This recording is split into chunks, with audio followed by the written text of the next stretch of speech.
लड़कियों के हॉस्टल में क्या हकीकत में खुफिया कैमरों से वीडियो और तस्वीर बनाई जा रही थी? इसमें कितनी सदाकत है, जानिए इस वीडियो में।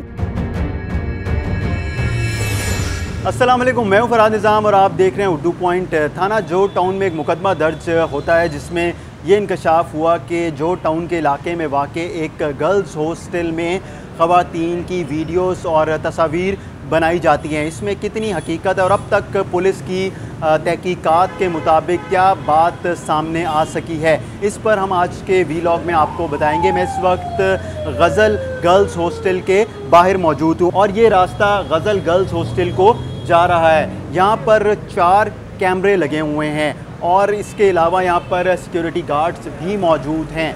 पुलिस का बताना है कि जैसे ये मुकदमा दर्ज हुआ उसके बाद यहाँ पर आके तहकीकात शुरू की। अभी तक की तहकीकात के मुताबिक इस तरह का कोई वाक़या पेश नहीं आया है। यानी 4 कैमरे यहाँ पर लगे हुए थे, चारों कैमरों के DVRs पुलिस ने अपने कब्ज़े में लिए हैं और ये जो ख़बरें गर्दिश कर रही थी कि खुफिया कैमरों की मदद से ख़वातीन की वीडियोस और तस्वीर बनाई जाती हैं, तो यहाँ पर खुफिया कैमरे भी चेक किए गए हैं। कहीं पर किसी कमरे में भी किसी वॉशरूम में खुफिया कैमरा नहीं लगा हुआ था। अलबत्ता ये वाक़या इस तरह से पेश आया कि एक लड़की जो यहाँ पर रिहाइश पजीर थी, वो जब अपने वॉशरूम में गई तो उसको शक हुआ कि कोई रोशनदान से उसकी वीडियो बना रहा है या कोई फुटेज तस्वीर ले रहा है। तो उसने एक हाथ देखा और मोबाइल जब देखा तो उसने शोर मचा दिया और यहाँ की इंतज़ामिया को बताया कि यहाँ से रोशनदान से कोई शख्स तस्वीर बना रहा था या फिर वीडियो बना रहा था।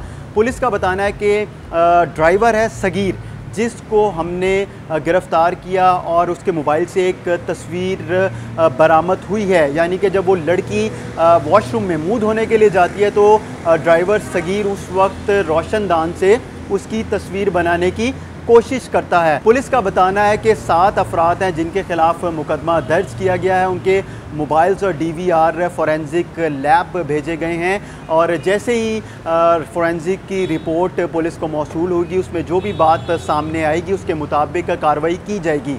अगर तो मोबाइल फ़ोन से और DVR से इस किस्म की कोई भी वीडियो या तस्वीर मिलती हैं तो तमाम यहाँ पर जो इंतज़ामिया है और यहाँ के जो मालिक हैं उनके ख़िलाफ़ पीका एक्ट की कार्रवाई अमल में लाई जाएगी। अभी भी जो मुकदमा दर्ज किया गया है उसमें 6 लोग हैं जिन्होंने अपनी ज़मानत करवा रखी है। यहाँ के मालिक इस गर्ल्स हॉस्टल के मियाँ सलीम, उनकी अहलिया फौजिया सलीम और दीगर यहाँ पर जो काम करने वाला अमला है उनके नाम शामिल हैं जिनके ऊपर मुकदमा दर्ज किया गया। तो हम भी जब यहाँ पर पहुँचे तो हमने इस पूरे हॉस्टल का मुआयना किया और एक एक कमरा जाकर ख़ुद देखा। अब हमारी स्क्रीन पर भी देख सकते हैं कि हम वो रोशनदान भी आपको दिखा रहे हैं जहाँ से सगीर ड्राइवर ने तस्वीर बनाने की कोशिश की। तो यहाँ पर हमें भी ऐसी कोई चीज़ जो हमने खुद देखा हमें देखने में नज़र नहीं आई है और यहाँ पर जो इंतज़ामिया है उसका बताना है कि अगर कोई भी चीज़ साबित होती है तो जो भी कार्रवाई बनती होगी पुलिस की वो हमारे ख़िलाफ़ करे। यहाँ पर 36 से ज़ायद लड़कियाँ हैं जो रिहाइश पजीर हैं और लाहौर में तालीम हासिल कर रही हैं। इस वाक़े के बाद कुछ लड़कियां यहाँ से चली गई हैं, लेकिन जो यहाँ पर मौजूद हैं उनका बताना है कि उन लड़कियों को यहाँ पर किसी किस्म का कोई भी मसला नहीं है। हमें इजाज़त दीजिए, खुदा हाफिज़।